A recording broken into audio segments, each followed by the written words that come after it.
High guys, you are watching travel with me. তো দেখে বুঝতেই পারছো আজ আমরা চলে এসেছি দক্ষিণেশ্বর টেম্পেলে। দক্ষিণেশ্বর টেম্পেলের রানী রাসমণি ব্রিজ দিয়ে আমরা মন্দিরের দিকে এগোচ্ছি। আমরা একটা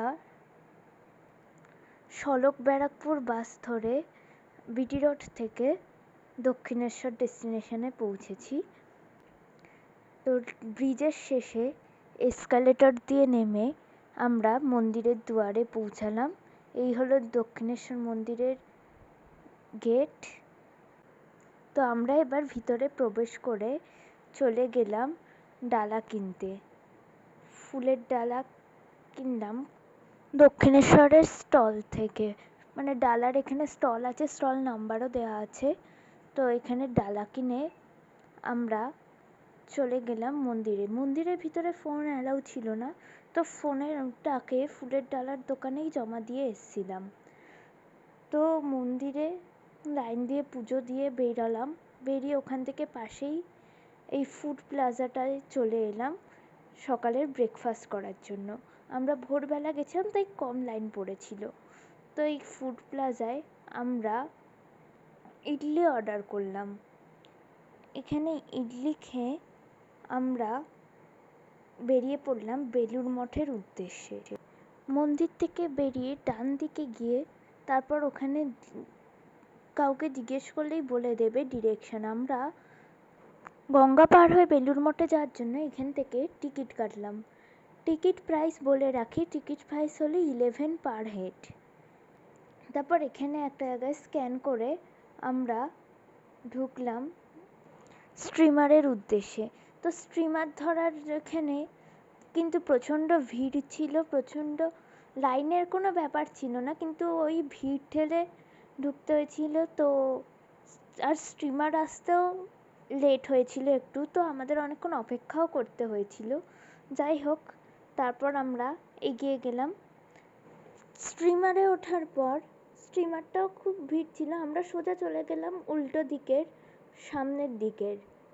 ওখানে দাঁড়িয়ে ভিউটা খুব ভালো ক্যাপচার যাতে করতে পারি ওর জন্য সামনের দিকেই দাঁড়ালাম। তো এই যে আমাদের স্ট্রিমার ছেড়েছে, আর এটা হলো বালি ব্রিজ। বালি ব্রিজের তলা দিয়ে আমরা গেছিলাম। তো বালি ব্রিজের তলা দিয়ে এই হলো স্ট্রিমার পাস করছে। তো একটা সুন্দর গঙ্গা ভ্রমণ করে আমরা পৌঁছে গেলাম বেলুড় মঠ স্টপেজে।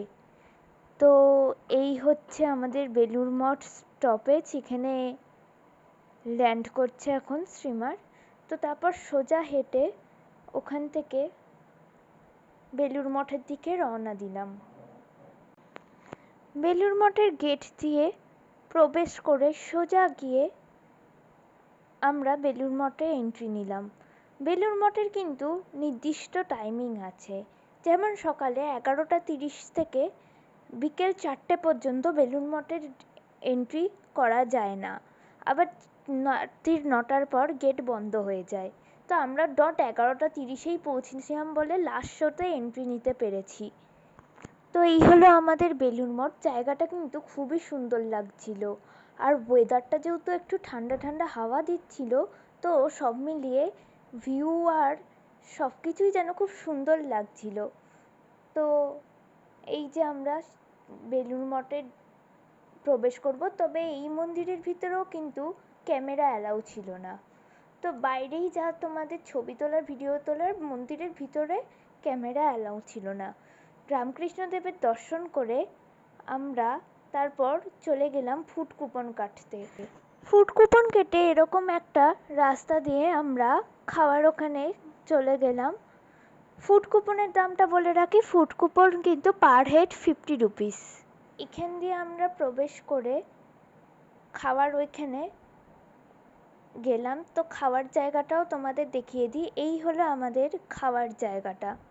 আমাদের না, মানে সবার এরকম লাইন দিয়ে প্লেট টুল রাখা আছে, আর ট্রলিতে করে খাবার এনে পরিবেশন করে।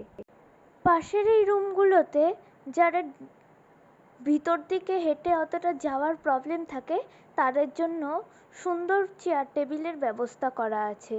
তো এই যে খাবার পরিবেশন করলো, মেনু আইটেমে ছিল খিচুড়ি, আলুর তরকারি, চাটনি আর পায়েস। খেয়ে বেরিয়ে এখানে সুন্দর হাত ধোয়ারও জায়গা আছে। এখান থেকে আমরা হাত ধুয়ে তারপর ডান দিকের রাস্তা দিয়ে এক্সিট করলাম। তারপর ওখান থেকে 56 রুইয়ার বাস ধরে বিটি রোড ও ওখান থেকে আমরা অটো ধরে বাড়ি পৌঁছেছিলাম। তো এই হলো আজকের বেলুড় মঠ ট্যুর এবং দক্ষিণেশ্বর ট্যুর। আশা করি আপনাদের ভাল লেগেছে। এরকম আরও ভিডিও দেখতে গেলে সাবস্ক্রাইব করে দিন travel with me. Stay safe and keep watching Travel with me. Thank you.